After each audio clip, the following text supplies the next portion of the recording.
Hello, everyone, and welcome to another episode of Coffee with Carl. I am your host, Carl Zoellner, one of the attorneys with Anderson Business Advisors. And today I want to talk a little bit about short term rental arbitrage.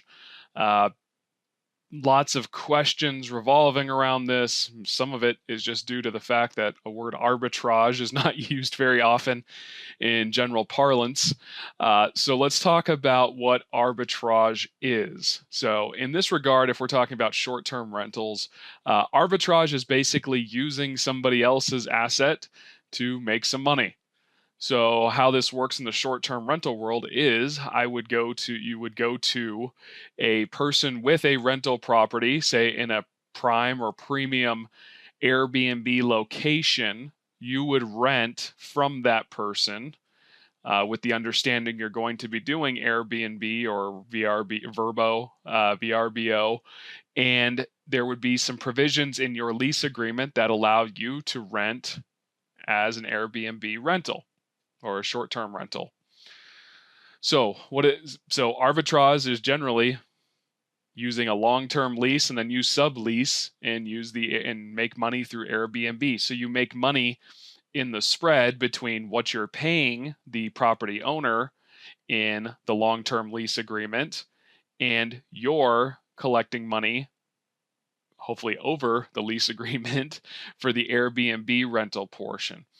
Uh, I personally I would use a business entity to do this because sort of dealing with so many people, meaning even the property owner and all the renters or short-term guests, will has potential for liability, and not only on the property, or say if somebody damages a property, it's not your property, so you're also dealing with the owner of the property and also trying to pursue the guest in the property, and you may have taken on some liability in the middle for allowing that guest on the property to damage the property.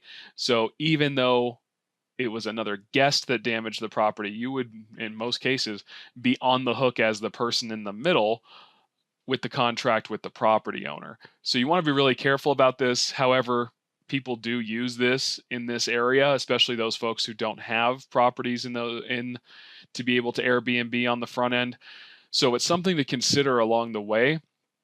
But I would use an LLC to go on that master lease agreement or the main lease agreement and make sure that agreement allows for subleasing. Usually on these arbitrage deals, most of the reputable trainers out there talk about actually overpaying or making sure you're stepping up what you're willing to pay in monthly rent, so that way the relationship between you and the homeowner is beneficial to both of you, but make sure there's enough profit spread in there.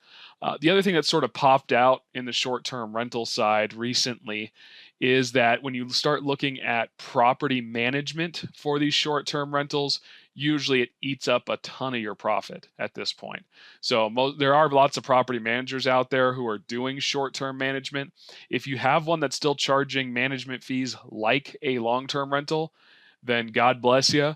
But in most places in the market now, the property management side has realized the sort of time and effort it goes into managing a short-term rental property.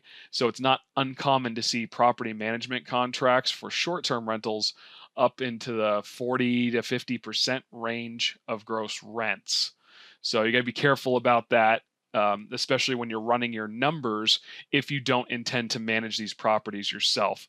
Don't know that if that's quite an issue in the arbitrage arena, meaning a lot of folks who are doing arbitrage in the beginning will tend to manage their own property until it gets to a size that is basically unmanageable for them, but is for any same thing for any type of investment. So you want to make sure you run your numbers so you're not completely giving away the largest chunk of your profit in order to do these. The other thing you lose out on is you tend to, there's some tax benefit that actually comes to owning the real estate. However, if you're in the arbitrage area or just getting started, the income tends to be more important than some of the things you can do with the tax planning side, meaning like accelerated depreciation and other items like that.